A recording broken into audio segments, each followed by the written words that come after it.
I wish somebody had told me these things when I was 17. Because when I was 17, oh boy, I made the most tragic mistake of my life that turned my life upside down. But guess what? I managed to go through the tunnel and come out to see the light. And that is why in this video, I'm going to give you 3 tips that will help you to overcome every problem in your life that you think is too heavy.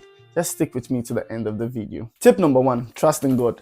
I know this will sound very cliche because we all hear it all the time, trust in God. But what I'm trying to say is that the mistakes are the only things in your life you have defined to be wrong. Now, the funny thing is that most of us think that things are mistakes because they didn't work in our favor. But let's look at the story of Joseph in the Bible. Now, Joseph in the Bible was a man that was given a promise by God that he was eventually going to lead his family out of every kind of hardship that they would ever have. And he would eventually climb to the highest level of life and be very successful. Now let's look at the process he had to go through. Now his brothers sold him to be a slave in the house of Potiphar.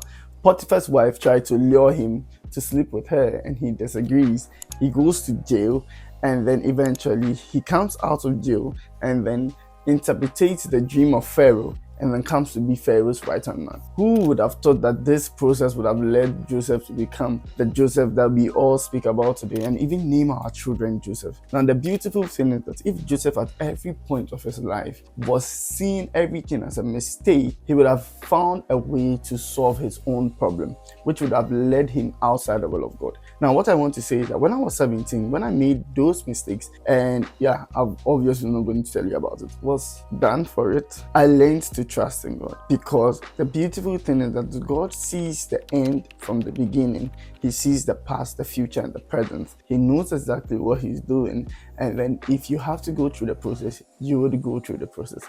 Now let me tell you one of the most amazing things I recently heard from a message. Now the pastor said God puts every preacher in the pit, which is pastors in training, and every man of God who really wants to make it would go through the wilderness. That is just the first one. So the mistakes you're making in your life that you think are mistakes, just hold on for a while. Try not to do anything too drastically wrong, like killing yourself, moving completely away from those who love you, and then speaking evil of God. Try not to do these 3 things and put your trust in God. Tip number 2, build fire in the rain. Yeah, I know that sounds very, very ironic and contradictory to each other. How can I build fire in the rain? What I mean is that, when Paul was shipwrecked, the amazing thing that happened was that when the natives gathered the fire and firewood to start the fire up, and Paul helped them start the fire even though it was raining. Now the beautiful thing is that always look for a way where there seems to be no way. This is what I mean.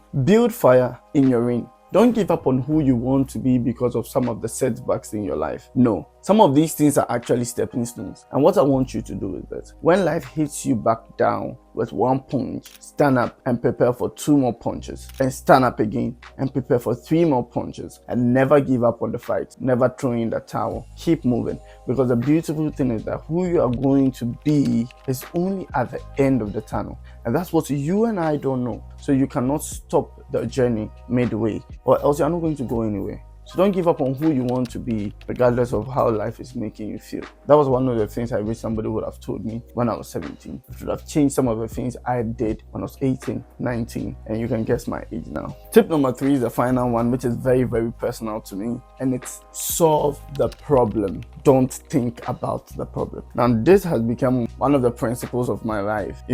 Basically, a lot of people like to think about a problem, come up with ways and means they could have solved the problem, instead of actually doing what they are thinking should be done right. For example, you've offended somebody and you feel bad about it. Go and apologize to the person. Let go of all the resentment, the shyness, the pride, the anger that you feel, and go and apologize to the person, because in the long run you only think about how to solve the problem and never actually solve the problem, and that's the reason why you are still in the dark. Okay, so if you're feeling depressed about something, tackle the issue. What is the problem? What's making me upset? What is making me not feel free about this particular thing? Why don't I feel like I could do something about this? Move do it instead of think it. And once you keep on doing the stuff instead of thinking it, your life will change. Now, this is how I apply this to my life. I had a problem with being disciplined and then managing my time. What did I do? I started reading books to help me to be more disciplined and how to manage my time.